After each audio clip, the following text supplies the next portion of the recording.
लोग math book निकाल लीजिए।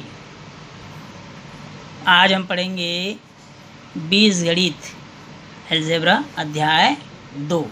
इससे पहले हमने अध्याय 1 कंप्लीट कर लिया है। अब पढ़ेंगे अध्याय 2 बीजगणित। बीजगणित इस पर थोड़ा सा हम इसका इतिहास जान लेते हैं। यदि आप अपने आसपास होने वाले क्रियाकलापों, घटनाओं और चीज़ों को ध्यान से देखें और उन पर विचार करें तो पाएंगे कि वे सभी किसी न किसी तरह गणित से जुड़े हुए हैं।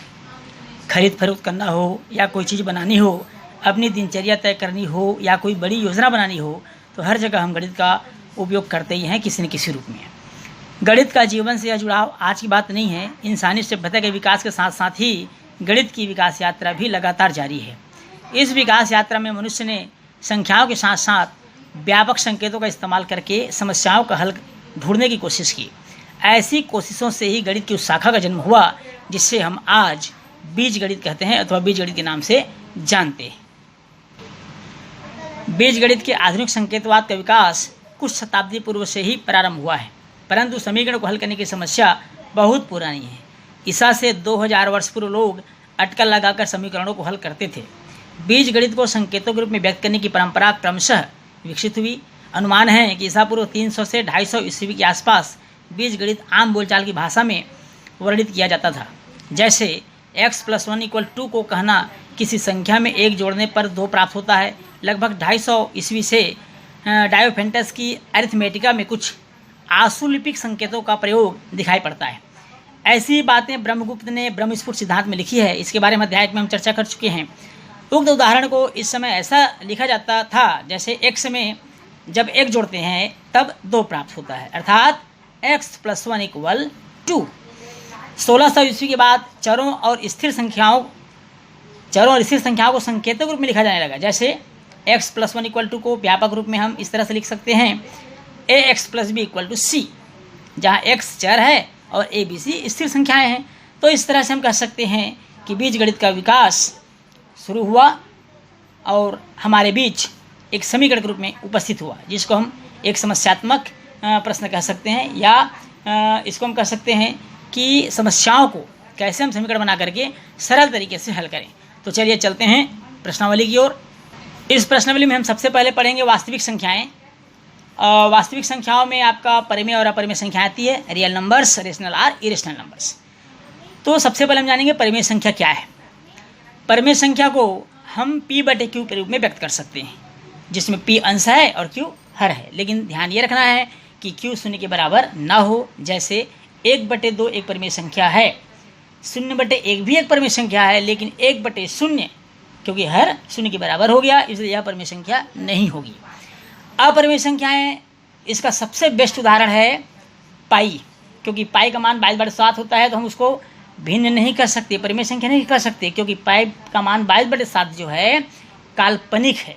रियल नंबर मतलब इसकी रियल वैल्यू नहीं है, एक काल्पनिक मान है, इसलिए हम पाई को अपरिमेय संख्या कहते हैं। अर्थात अपरिमेय संख्या वह होती है जिसे हम परिमेय संख्या के रूप में नहीं लिख सकते या नहीं लिखा जा सकता।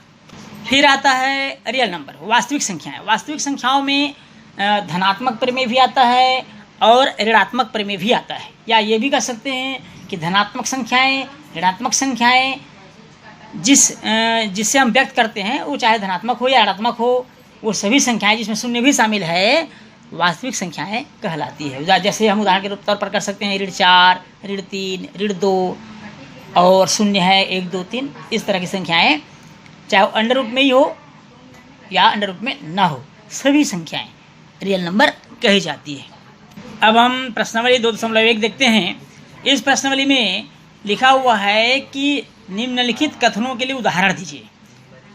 कैसे उदाहरण देंगे? प्रश्न पढ़ते हैं। पहला, एक संख्या जो प्राकृत संख्या, पूर्ण संख्या और पूर्णांक संख्या हो तो निश्चित है ये शून्य ही होगा, क्योंकि शून्य एक प्राकृत संख्या और पूर्ण संख्या में शून्य आता है। प्राकृत संख्या तो 1, 2, 3, 4 से इन्फिनिटी होता है, लेकिन प्राकृत भी बोल रहा है, पूर्ण भी बोल रहा है, पूर्णांक भी बोल रहा है, तो निश्चित रूप से 0 इज द राइट आंसर। दूसरा प्रश्न है, एक संख्या जो पूर्ण संख्या तो हो परंतु प्राकृत संख्या ना हो, केवल पूर्ण संख्या हो, 0। क्या होगा? 0 केवल पूर्ण संख्या होता है। एक संख्या जो परिमेय संख्या हो परंतु प्राकृत संख्या ना हो, ध्यान से सुनेंगे, एक संख्या जो परमेय संख्या हो लेकिन प्राकृत संख्या ना हो, तो वो होगा आपका 0। एक संख्या जो परमेय संख्या हो परंतु प्राकृत संख्या ना हो, क्या होगा?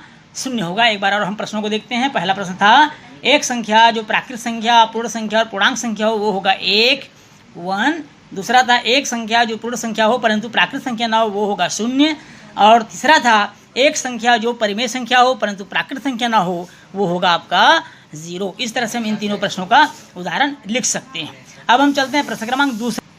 प्रश्न क्रमांक दूसरा लिखा हुआ है 6 और 7। ध्यान से देखेंगे, आपको प्रश्न स्क्रीन पर साफ दिखाई दे रहा होगा। 6 और 7 के बीच 3 परमेय संख्याएं ज्ञात कीजिए। 6 और 7 के बीच कितनी परमेय संख्याएं ज्ञात कीजिए? 3 परमेय संख्याएं ज्ञात कीजिए। इसको बनाने की बहुत सारी विधियां होती हैं। आपको हम आज सबसे सरल विधि बताएंगे जो आप इससे पहले की क्लास में 6वीं 7वीं 8वीं में पढ़ चुके हैं। अब इसमें हम इसको सरल तरीके से लिख सकते हैं, 6/1 व 7/1 परमेय संख्या को इस तरह से हम व्यक्त कर सकते हैं। सबसे सरल तरीका जो इससे पहले की क्लास में आपने पढ़ा है वो यह है कि जैसे हमको 3 परमेय संख्याएं मालूम करनी है। कितनी परमेय संख्या मालूम करनी है? 3 परमेय संख्याएं। तब हम क्या करेंगे, 6/1 के अंश और हर में हम 5 का गुणा कर देते हैं व 7/1 के भी अंश और हर में हम 5 का गुणा कर सकते हैं। ऐसा गुणा अंश और हर में समान संख्याओं का गुणा किया जाता है जिससे परमेय संख्याओं में कोई परिवर्तन ना हो। 5 छक्के 30/5 एकम 5 व 5 सत्ते 35/5 एकम 5। अब देखिए इसमें हर समान है, निश्चित रूप से इसके 30 और 35 के बीच में कुछ संख्याएं हैं, जैसे अतः 31/5, 32/5, 33/5 और 34/5। इस तरह से हम 4 इनके बीच की परमेय संख्या ज्ञात कर सकते हैं। लेकिन प्रश्न में लिखा था केवल 3 परमेय संख्या ज्ञात कीजिए, तो हम 3 परमेय संख्याएं, इनमें से कोई भी 3 परमेय संख्या को हम लिख सकते हैं जिसका हर 0 नहीं है। ध्यान रखेंगे, परमेय संख्या परिभाषा क्या था, जिसे हम P/Q अर्थात अंश और हर के रूप में लिख सकते हैं, लेकिन हर 0 के बराबर ना हो। अगले प्रश्न में हम देखते हैं कि यहाँ पर 4/7 और 5/7 लिखा हुआ है, तो इनका हर पहले से ही समान है। तब हम क्या करेंगे, इस 7 का पहले वाले परमेय संख्या के अंश और हर में गुणा कर देंगे। 7 चौक 28 बटे 7 सत्ते 49 और पहले वाले परमेय संख्या के हर का दूसरे वाले परमेय संख्या के अंश और हर से गुणा कर देंगे, तो 7 पंचे 35 और 7 सत्ते 49। अब यहाँ देखेंगे, जैसे इससे पहले हर बराबर था 7 और 7, इसी प्रकार अभी भी हर बराबर है 49 और 49, लेकिन ऊपर की संख्याओं में काफ़ी डिफरेंस है। एक 28 और दूसरा 35, तो इसके बीच की परमेय संख्या क्या हम लिख सकते हैं? 28 के बाद आता है 29/49, 30/49, 31/49 और 32/49, 33/49 और इसी प्रकार 34/49। अब हम लगभग 6 परमेय संख्या इनके बीच ज्ञात कर सकते हैं, लेकिन जैसा कि हमारा प्रश्न था कि इनके बीच में केवल और केवल 4 या 5 परमेय संख्या ज्ञात करना है, तो इनके बीच में 5 परमेय संख्या, कोई सभी 5 परमेय संख्या आप लिख सकते हैं, जो हमारा उत्तर होगा। इस तरह से सबसे सरल और सबसे उपयोगी मेथड है जिससे परमेय संख्याएं आप किन्हीं भी 2 परमेय संख्याओं के बीच की परमेय संख्याएं आप आसानी से ज्ञात कर सकते हैं। इससे पहले की कक्षाओं में भी आपने इसको पढ़ा है। इस प्रश्नावली में इसी तरह की लगभग 6 तक के प्रश्न हैं। 6 तक के सवाल ऐसे हैं जिनमें आपको बीच की परमेय संख्या ही ज्ञात करनी है। पहला सवाल मैंने आपको बताया, दूसरा आप लिख सकते हैं, आपको स्क्रीन पर स्पष्ट दिखाई दे रहा है। 4/7 और 5/7 के बीच 5 परमेय संख्याएं ज्ञात कीजिए। चौथा भी लिख लीजिए, 2/3 और 3/4 के बीच 3 परमेय संख्याएं ज्ञात कीजिए। पांचवा है 1 और 2 के बीच की 4 परमेय संख्याओं को ज्ञात कीजिए। छठवा है 5/10 और 9/10 के बीच की कोई 3 परमेय संख्याएं ज्ञात कीजिए, जिसमें आपको दूसरा और तीसरा बता दिया गया है। बाकी 4, 5 और 6 आपका होमवर्क रहेगा। इसमें इस प्रश्नावली में किसी प्रकार कोई डाउट हो तो आप पूछ सकते हैं, कमेंट कर सकते हैं।